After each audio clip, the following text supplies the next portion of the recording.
Prophethood is a concept that is common to Judaism, Christianity, and Islam.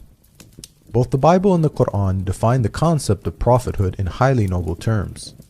So we should expect God's prophets to embody these ideals by being the best of people, with their behavior and lives representing a practical example for mankind to follow in order to come closer to God. When we look at the stories of the prophets in the Bible and the Quran, what we find, however, is that only one book represents the lives of the prophets in such a way that does justice to the noble concept of prophethood. The Bible tarnishes Aaron with the involvement in the worst of sins, idolatry. The people gathered around Aaron and said, "Come, make us gods." Aaron answered them, "Take off the gold earrings and bring them to me." So all the people took off their earrings and brought them to Aaron. He took what they handed him and made it into an idol cast in the shape of a calf.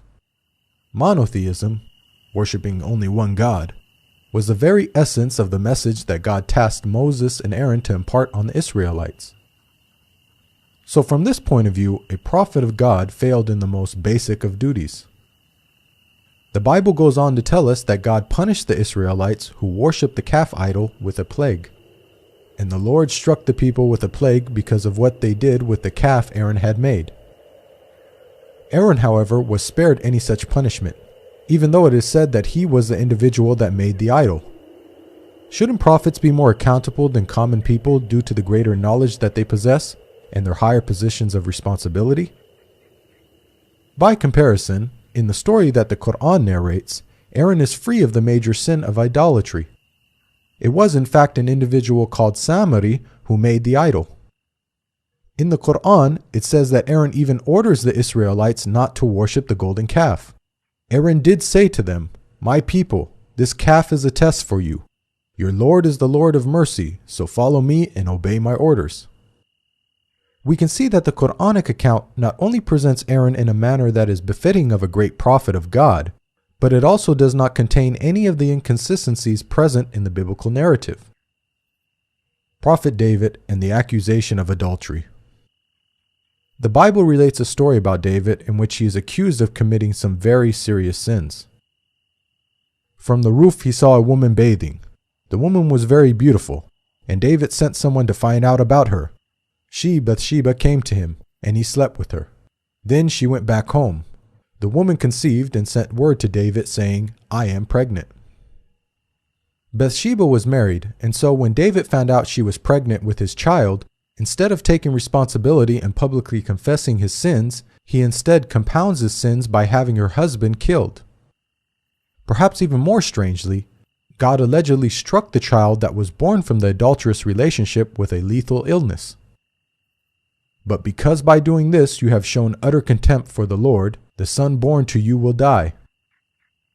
This contradicts a basic principle of justice laid out in the Bible. Parents are not to be put to death for their children, nor children put to death for their parents. Each will die for their own sin. So according to Old Testament law, it was David and Bathsheba that both deserved death for their sins, not their innocent child. Such stories don't just reflect badly on David, they also portray God as being unjust. The Quran relates a similar story about David. However, unlike the Bible, he does not commit the sins of adultery and murder. Rather, he makes a mistake when judging a dispute between two parties and immediately repents. Then David realized that we had been testing him, so he asked his Lord for forgiveness, fell down on his knees, and repented. We forgave him, i.e., for his misdeed. His reward will be nearness to us, a good place to return to.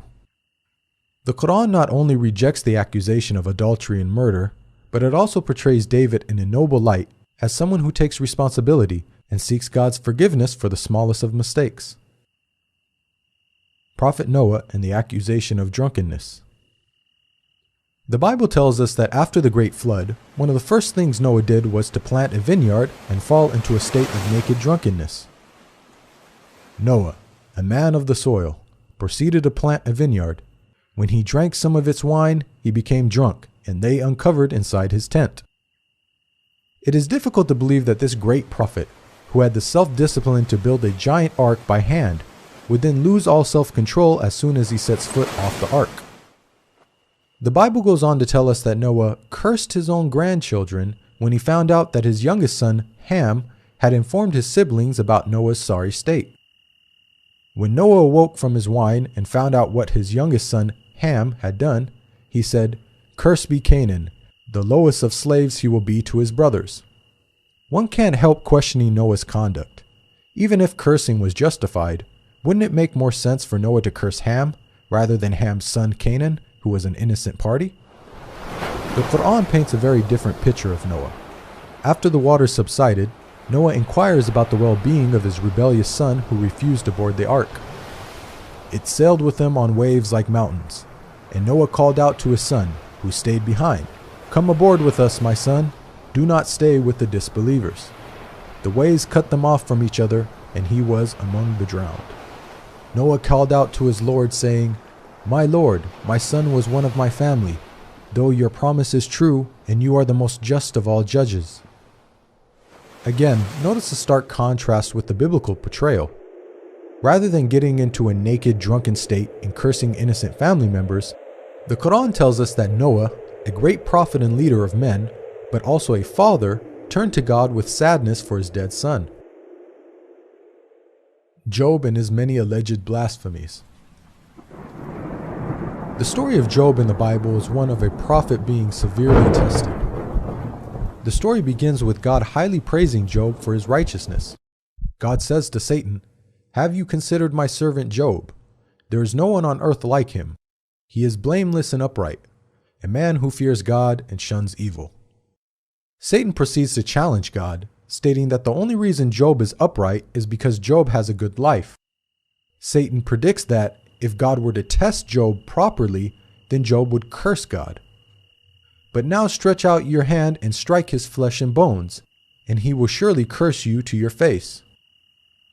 God allows Satan to test Job, and once the trials commence, Job fails to remain patient, and even goes so far as to blaspheme against God numerous times. "Then know that God has wronged me and drawn his net around me. I am innocent, but God denies me justice. It profits a man nothing when he tries to please God." Now, the way the story unfolds is highly problematic. There is the issue of a prophet of God committing blasphemy, one of the worst sins imaginable. Also, the Bible is alluding to Satan knowing more than God in this instance by correctly predicting what would happen. Recall that God asserted that Job was a man who fears God and shuns evil. Satan challenged God by predicting that Job would blaspheme, and so Satan has proven God wrong. Can Satan, a limited and finite being, have more insight into Job than God, the creator and sustainer of the universe? The Quran resolves all these issues in just a few short verses. Job doesn't blaspheme against God. Rather, he blames Satan for his hardship. "Bring to mind our servant Job, who cried to his Lord, 'Satan has afflicted me with weariness and suffering.'" God compliments Job for his patience in the face of such trials. "We found him patient in adversity, an excellent servant. He too always turned to God." Job's righteous conduct in the Quran is exactly what we would expect of a prophet of God. Analysis of the stories of the prophets. Both the Bible and the Quran define the concept of prophethood in highly noble terms. After examining the stories of the prophets, we've seen that it's only the Quran that portrays the prophets in such a way that satisfies this ideal. By contrast, the Bible shows the prophets in an extremely negative light. It seems that no sin is too great for them to commit, yet the Bible states, "All scripture is inspired by God and is useful for teaching, rebuking, correcting, and training in righteousness." What morals can be derived from stories that are filled with prophets committing idolatry, murder, adultery, and blasphemy? Another issue with the Bible is that God states that his commandments are easy to follow.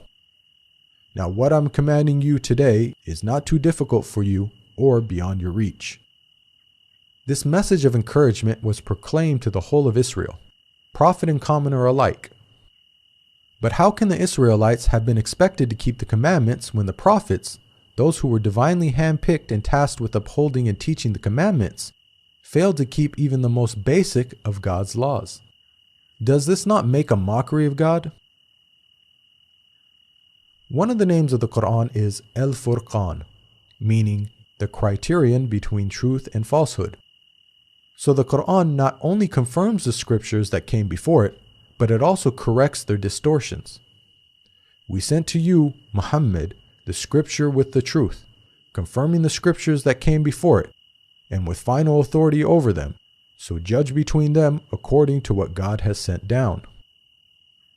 The Quran defends God's righteous prophets against the slander and falsehood attributed to them in the Bible. It provides the best guidance for those who want good examples to follow in order to come closer to God and be successful in the hereafter. There is a lesson in the stories of such people for those who understand. This video is based on the book, Jesus, Man, Messenger, Messiah. To learn more about the prophets in Christianity and Islam, please download your free copy of the book at the link below.